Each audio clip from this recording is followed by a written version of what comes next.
I spent 5 years thinking my wife was loyal. Thought we were building something real. She just wanted time alone, with her best friend. And when she finally asked if we could all live together, I said yes. Not to forgive, but to finish what she started. There was nothing suspicious about her suggestion, not at first. Just a little time apart, Lauren said, twirling her wine glass, smiling across the kitchen island. I read it helps couples. We don't need to do everything together. We've been married 5 years, together almost 7. The kind of couple people call solid. We finished each other's sentences. We hosted the holidays. We held hands during traffic jams. So when she proposed the idea of separate vacations, I didn't flinch.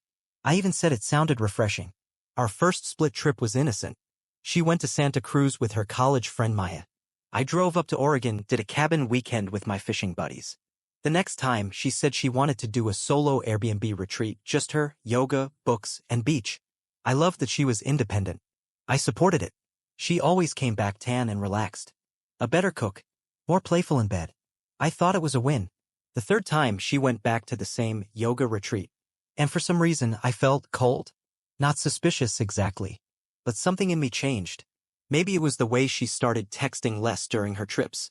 Or how she flinched when I picked up her phone to check the time. Or the way she avoided talking about what exactly they did at this retreat. Still, I didn't push. I wasn't that guy. I never had been. Until the 4th trip. That's when I found the receipt. Not for the Airbnb but for a spa resort in Carmel. 2 guests. A suite. A dinner for 2. A couple's massage. I didn't confront her. I just stared at the receipt in the trash while she was in the shower humming like she was innocent. That night, I copied the details. Booked myself a room at the same place for the following month alone. She didn't need to know. Not yet.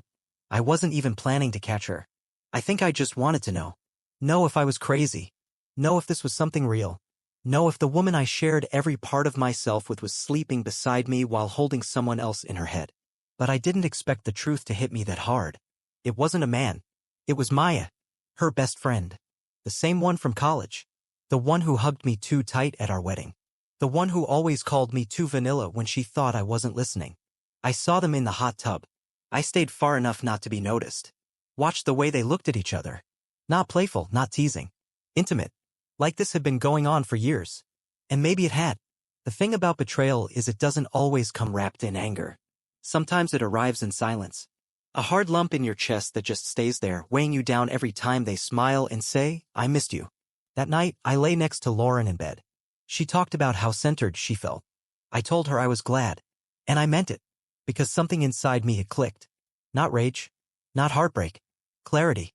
She'd built a second life behind my back. So I'd build a second life right in front of her and make sure she never saw it coming. I didn't confront her. That's what would have been expected, the whole cliché.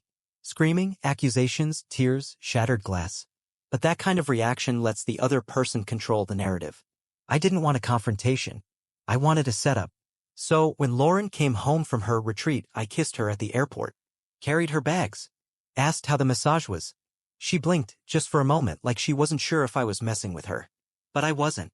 Not yet. I was giving her rope. We went to dinner the next night. She was radiant, telling me about how Maya had introduced her to some kind of plant-based fasting protocol. I nodded, listened, smiled at the right parts. What about you? She asked between bites. You've been really chill lately. Almost zen. I shrugged. Maybe you're rubbing off on me. She laughed. What she didn't know was that I'd already started seeing a lawyer. Not a divorce lawyer, not yet. A property attorney. The kind that handles asset restructuring. I moved her joint savings into a short-term CD under my name. It wouldn't look unusual. I'd always handled our finances, so it was expected. I set up a second email under a name she didn't know. Began working with a private CPA. Converted all shared credit card points into an account she couldn't touch. Subtle, boring things. Things only a man who was preparing to leave or preparing to win would bother doing. A week later, she brought it up. So, I was thinking. The fork paused halfway to my mouth. What if next time you came with me? You know, to Carmel. There it was. Her guilt. I smiled. Would Maya be okay with that? Another blink. Too long. Of course. We could get a bigger suite. You'd love the view. I'm sure I would. She poured more wine. Her hand shook a little. I knew the look. I'd seen it in colleagues who just realized they'd sent the wrong file to a client. That fleeting panic you try to bury under charm. Lauren had been caught. She just didn't know how yet. I didn't bring up Maya again, but I started following her Instagram. Quietly. From a fresh account. She had a private profile. Only about 200 followers. Most were women. But I noticed something odd. She'd recently posted a picture from Carmel. A beach shot. Sunset. 2 glasses in the sand. One caption. Some bonds can't be explained. Only felt. And in the comments? Lauren's burner account. The one she thought I didn't know about. Yellow heart always. I printed everything. Filed it in a manila folder I kept in my office drawer behind an old IRS envelope. Never labeled it. Never looked at it unless I added more. Emails. Bookings. Messages. All of it. I wasn't planning to use it, not yet. But if I ever needed a full timeline, I wanted it airtight. This wasn't about proving anything to a judge. This was about letting her feel safe. So safe, in fact, that 2 weeks later she made her second mistake. She asked if Maya could visit us. Not stay, just dinner. I pretended to hesitate. Told her it might be awkward. She said it wouldn't. She said we were all adults. She said Maya missed me. That part almost made me laugh. So I agreed. And I cooked. Nothing fancy, just my old ribs recipe Lauren always pretended not to love but devoured every time. Maya showed up wearing perfume I remembered from the hot tub. She smiled too hard. Drank too fast. But she was nervous. That was good. Because I wasn't. Halfway through dinner, I caught Maya watching me while Lauren got more wine. Not the look of someone who wanted to sleep with me. The look of someone wondering how much I knew. I gave her nothing. Just cleaned the plates, made small talk, laughed at stories I'd heard 100 times. I let them feel normal again. Let them think the storm had passed. What they didn't know was that I'd already planted the seeds. The next week, I invited Maya for drinks. Alone. She was surprised. Said she didn't want to come between us. I said, you're not. Just want to talk. She came. We didn't drink much. Just sat on the back patio while Lauren worked late. I asked about her career. Her travels. We reminisced a bit. It was normal, eerily so. I noticed how guarded she was. How careful with her answers. Then I said, I always wondered if Lauren would have ended up with you instead of me. She blinked. Laughed. I continued, you two are obviously close. You have something I'll never fully understand. She nodded. That's true. But I'm not jealous, I said, slow. I get it now. Get what? I let the silence do the heavy lifting. Then I leaned closer. You were the one she wanted all along. Maya's breath caught. That's not it. I'm not mad, I said. I think you saved her in some way. She looked away. We never meant. I know. That was the moment. The hook. The quiet admission wrapped in a denial. I stood up, thanked her for coming. She left confused. Perfect. Because now they thought they were in control. Now they thought I was stepping back, opening up. But what I was really doing was setting the stage. For part 2 of their little fantasy. The part where I'd become the one pulling the strings. From the outside, we looked perfect. Dinner parties resumed. Photos returned to Instagram. Lauren would post pictures of me flipping burgers on the patio, laughing with a beer in hand, writing things like, lucky to have this man by my side. Red heart. Maya liked every single one. I played the role. Perfect husband. Easygoing. Forgiving. Open-minded. The kind of man who could evolve with his marriage. Because that's what Lauren wanted to believe. That I'd evolved. That I was okay with everything. She thought I didn't know the truth. She was wrong.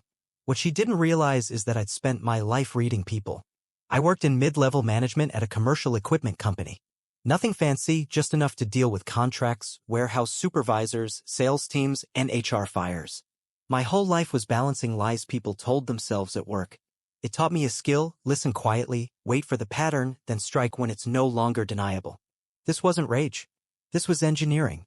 Maya came around more often now. Not overnight, not yet, but weekends. She helped Lauren with gardening, came to Sunday brunches, even helped paint the spare room we never finished. I told them it was refreshing to see them so close. They both thanked me, eyes wide with relief. I knew what they thought, that I was secretly okay with it. That I'd rather they be together than lose Lauren entirely. That maybe I was even curious. They were building a new reality around me. One where I was willing, complicit, docile. I let them. Because part of revenge is letting them believe they won. The turning point came 3 weeks later. We'd hosted a backyard movie night, just the 3 of us. I rigged up the projector, bought cheap red wine, made popcorn from scratch. Lauren picked a cheesy rom-com. Maya wore one of Lauren's hoodies. She always did that now. Halfway through the movie, Lauren leaned her head against my shoulder. 10 minutes later, Maya leaned her head on Lauren's. It should have hurt. It didn't, because I already knew what came next. Sure enough, 2 days later, Lauren brought it up. You know, she said, sipping her coffee, I've been thinking. Here it comes. She bit her lip. What if Maya stayed with us? For a while. We've got the space. The guest room's finally done. I waited 3 seconds before responding. Yeah, I think that could be nice. Her eyes lit up. Really? Yeah. You two are close. And it might be good for us. I mean, to try something different. Lauren didn't say it, but I saw it behind her eyes. He knows. He's okay with it. We're safe. 2 days later, Maya moved in. 3 toothbrushes in the bathroom. Her robe hanging next to Lauren's. A coffee mug with the word wild in cursive that sat next to mine and Lauren's matching set, his and hers. We were a trio now, publicly friends, privately something else. They still kept up the pretense. Late-night whispers. Sneaking into the guest room. I saw it all. I heard it all. And more importantly, I let it all happen. Because that was the plan. I didn't need to destroy their little fantasy. I needed to become part of it. So I started planting seeds. Subtle things. I asked Maya questions no man should ask his wife's best friend unless something was already happening. Do you ever think about starting over? Do you miss being someone's first choice? What if none of us had to lie anymore? Each time, she'd look confused. But not angry. Never offended. Curious. And with each glance, each awkward silence, each laugh that lasted a little too long, I could see it happening. She was starting to compare us. Me and Lauren. And Lauren was losing. Because love born from secrecy has a short half-life. It wilts when you shine a light on it. And I was the one holding the flashlight. A week later, I made dinner. Just for Maya and me. Lauren had drinks with coworkers. Maya got home early. I offered wine. We talked. She opened up. Told me about how hard it was growing up. How she'd always been the shadow to more successful friends. How Lauren made her feel like she belonged. She sees me, she said, staring into her glass. I nodded. That's what I used to think too. The silence stretched. Then she whispered something I didn't expect. I think I ruined your marriage. I waited. I didn't mean for it to happen. We were just reconnecting. But then it turned into something else. And I thought you didn't care. I thought maybe you didn't love her anymore. I looked at her. Steady. Quiet. I stopped loving who she became, I said.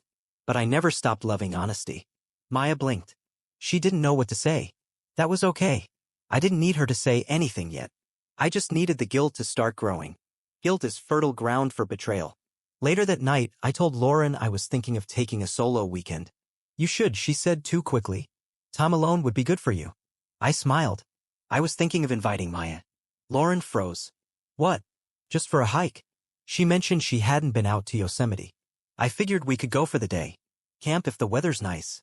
She didn't respond for a full 15 seconds. Then, sure. Yeah, that sounds great. Her voice was steady, but her fingers trembled on the wine glass. Good. 'Cause now she knew what it felt like, that slow, creeping fear. The one where you pretend everything's okay while your whole world starts to rot beneath you. She wanted a triangle. Now she had one. And I was going to be the sharpest point. Yosemite in late October wasn't postcard beautiful. The air was dry, the leaves brittle. Most tourists were gone. No snow yet, just silence and shadow. Maya rode in the passenger seat, hood pulled tight, eyes half lost in the window.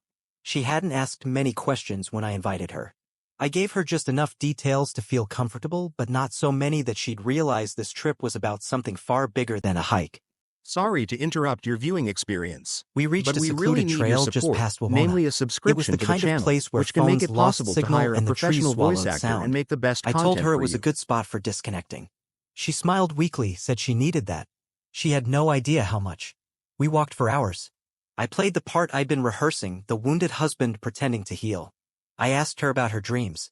Her regrets. She told me about a mother who drank too much, a string of relationships with men who never really saw her, and how Lauren had been the first person to ever make her feel safe. Safe. That word. I stored it. People like Maya confuse safety with dependence. They think love is being needed, not being chosen. I wasn't going to use that against her, not yet. But I would use it to make her look inward. To doubt. To ask herself the one question that undoes every secret romance. Would she have picked me if he hadn't stepped aside? That night we camped. A small fire. Just the two of us under a tarp near the creek. I cooked. She watched. I didn't flirt. Didn't even touch her hand. I let the silence stretch between us, let her fill it with everything Lauren never gave her. We shared whiskey from a flask. Talked about loneliness. About being the supporting cast in someone else's story. I made no suggestions. Just nodded, let my voice grow quieter as the fire cracked and the stars came out. And by morning something had shifted. I saw it in the way she looked at me, not with guilt, but curiosity. Not desire yet, but the kindling of it. And more than anything else, I saw her wondering if I might be the one who truly chose her. Lauren had hidden her. I was giving her light. And people like Maya, they always move toward the warmth. Back home, I changed nothing. Still cooked dinner. Still kissed Lauren's cheek before work. Still acted like nothing happened. But in my head, the countdown had started. Now I needed her to slip. I needed her to believe she was winning so completely that she let her guard down. And Lauren, as it turned out, wasn't hard to manipulate. It took just 3 small moves. First, I complimented her more. Told her she seemed freer, more confident. She preened like a teenager.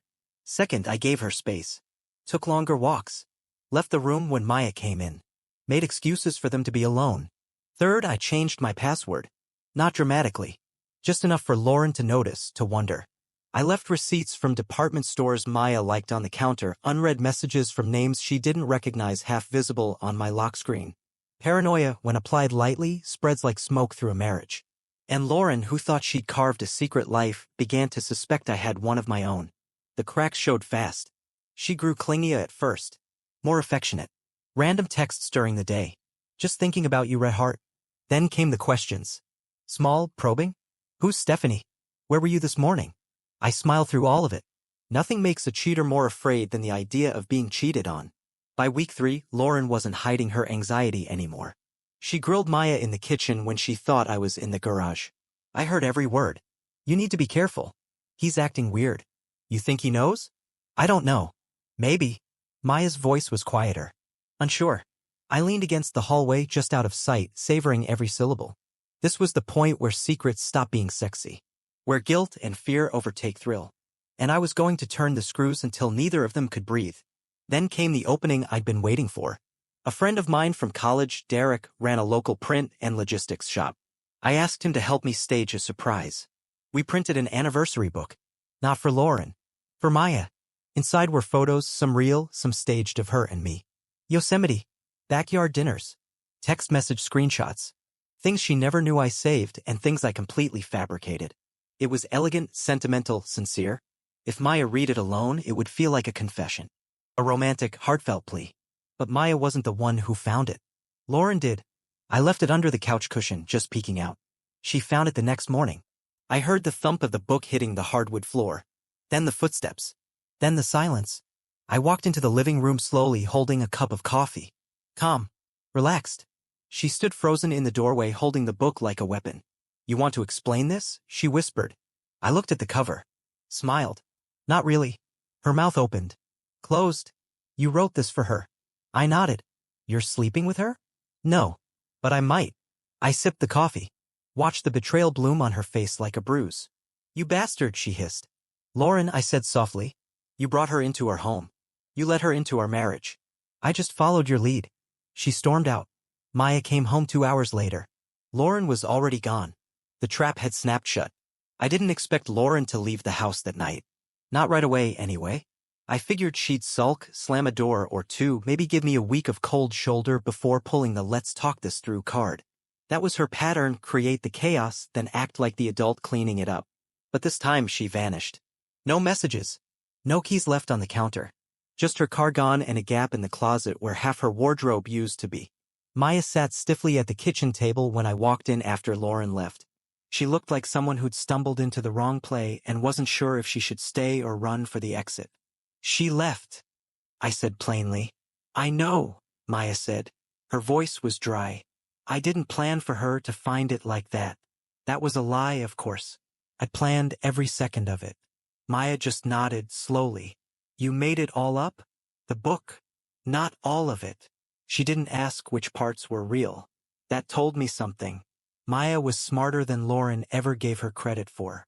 She'd known this day would come in some form. Maybe she didn't think it'd end quite like this. But she wasn't shocked either. Somewhere, Deep down, she'd always wanted someone to pick her. And now I had, sort of. She moved out 3 days later. Said she needed time. Said things had gotten too complicated. I told her I understood. Because I did. My goal had never been to keep Maya. My goal was to hollow out Lauren's illusion. To show her that trust is a mirror. Once you break it, you can glue it back together. But the cracks will always be there. You don't get to burn someone's faith and expect them to stay warm in the ash. Still, Maya leaving was part of the plan. Even if I hadn't admitted it to myself yet. Because what mattered now wasn't Lauren's absence. It was what I was about to build in the empty space she left behind. The house was too quiet the first week. You don't spend 5 years with someone without getting used to the sound of them. The shuffling in the hallway. The quiet sighs when they think you're asleep. The echoes were ghosts now. They made the walls feel larger than they were. But I needed the silence. Because in it, I could hear myself again. I went back to journaling. Not in some poetic way, just straight facts. Dates. Incidents. What she'd said. What I'd said. A record of her infidelity. Her patterns. Her inconsistencies. I wrote it like a trial brief. Every line a documented betrayal. Not because I wanted to take her to court, but because truth, once written, becomes permanent. And I was going to make sure she lived with it. I started posting on local community boards under a pseudonym. Not about Lauren, not directly. I started threads about relationship boundaries and discovering your partner's second life. I crafted them to be vague enough to avoid slander, but specific enough that people who knew us would start to whisper.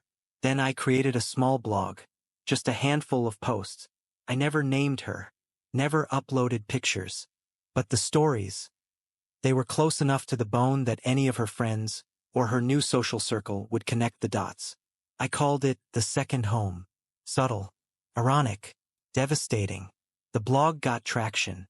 A few reposts. A Reddit thread or two. Suddenly, Lauren's carefully curated world of yoga classes, couples brunches, and self-help podcasts started collapsing. Not publicly, not with fireworks, but people stepped away. Invitations stopped. Mutual friends turned neutral. I didn't need her ruined. I needed her isolated, questioned, alone in the reputation she built. Because if she wanted to rebuild it, she'd have to start with honesty. And Lauren never knew how to be honest when it wasn't convenient. Then came the final piece. 3 months after she left, I filed a request with our HOA. I wanted to remodel the back room of the house into a studio. Creative therapy, I told them. They approved it. I gutted it. Tore out every piece of drywall Lauren had painted. Ripped up the carpet she'd insisted on. I made it clean, cold, new. And then I invited Maya over. Not to talk. Not to rekindle. To record. She sat on the new leather chair in the studio. I set up 2 mics. Asked her to read from the journal entries she'd given me a month earlier. The ones about Lauren's manipulation, the early grooming, the guilt trips. Took 3 hours. At the end, I had an audio essay. 32 minutes. Clean, haunting, and true. I uploaded it anonymously to a podcast platform for survivors of emotional manipulation. It wasn't about Lauren by name. But again, anyone who knew the pieces could fit the puzzle together. It wasn't revenge. It was a mirror. And Lauren couldn't look away. She emailed me 6 weeks later. Just 1 line. How could you do this? No name. No signature. I didn't reply. Not because I had nothing to say, but because the silence would ring louder than any explanation. Lauren had always spoken in half-truths, in omissions. I had learned to speak with evidence. With echoes, and now she was trapped in them. The email sat there, unopened for weeks. Not the first one Lauren had sent. Not the last either. They changed tone over time. First came the anger. How could you? You broke me, you twisted everything. Then came the regret. We were happy once. I made mistakes. Can we talk? And finally, silence. The kind you don't just hear, but feel. That was when I knew she understood. No storm, no scandal, no public shaming. Just the slow, steady unraveling of her version of the story until she was left standing in a life where no one quite trusted her and no one really knew what had gone wrong. Only that something had. And I had made sure that something had no name, just questions. The kind that stick. I still lived in the same house. People asked me why I didn't move. Start fresh. I told them the truth, starting over is a myth. You don't erase damage by changing your address. You make peace with what you've rebuilt. I didn't redecorate. I stripped the place down. No art, no unnecessary furniture, no clutter. I wanted space. Air. Room to think. I needed to live in a place that didn't lie to me when I walked through the front door. The kitchen looked the same. So did the hallway where Lauren used to kiss my shoulder when I cooked. Sometimes I could still hear the echo of those mornings. But the emotion behind it, the warmth, was gone. And I didn't miss it. Not anymore. Maya didn't come back. I saw her once at a bookshop in Silver Lake. She was with someone, a woman I didn't recognize. They were laughing. She looked lighter. She didn't see me. I didn't interrupt. Whatever we were, whatever happened, it had served its purpose. I never told Maya what I did with her audio recording. Never told her what became of it or how many people listened. Because it didn't matter. The recording wasn't about exposure. It was about record. A mark. A ledger entry in the emotional bankruptcy Lauren had left behind. And now it was filed away with the rest of her debts. The day the divorce was finalized, I didn't celebrate. I didn't toast. I didn't call anyone. I signed the papers at the courthouse, walked to my truck, and drove straight to the hardware store. Bought a sledgehammer. A fresh can of paint. A new lock for the back studio. I wasn't angry. I was clear. That night, I lit a fire in the backyard. Nothing dramatic, just a steel barrel, an old grill rack. I burned the journal. The anniversary book. The leftover photos. Not out of rage. Out of necessity. There are parts of your life that don't deserve to be archived. They don't deserve a drawer or a cloud backup or a quiet folder named past. They deserve to burn. So they can't be rewritten. So no one, not even you, can flip through the pages and wonder what if. Months passed. A woman I met at the gym, Claire, started asking questions about my hands. Said I looked like a carpenter, not a consultant. I told her I rebuilt old furniture as a hobby. She smiled. Said that made sense. We talked. Not about the past. Not about trauma. Just about good coffee and ugly dogs and movies we hated. And that somehow was enough. She came over once. Noticed the studio. What's in there, she asked. Old stories, I said. She didn't push. She didn't need to. One night, I stood by the studio door. Hand on the lock. I considered unlocking it just to see the inside again. To remind myself of the version of me that built that trap. That played long and cold and won. But I didn't. I turned away. I didn't need the proof anymore. The win wasn't in watching Lauren break. It was in never giving her the satisfaction of a villain to blame. She broke herself. I just handed her the mirror. Sometimes justice doesn't wear a uniform or arrive with sirens. Sometimes it doesn't yell or break dishes or leave bruises. Sometimes it's a man walking away. Not because he's weak, but because he's done. Because survival isn't always about fighting. Sometimes it's about watching someone destroy the house they thought they'd stolen from you and knowing you built a better one, quietly, right next door. And you didn't invite them in. What do you think of the story? Write in the comments.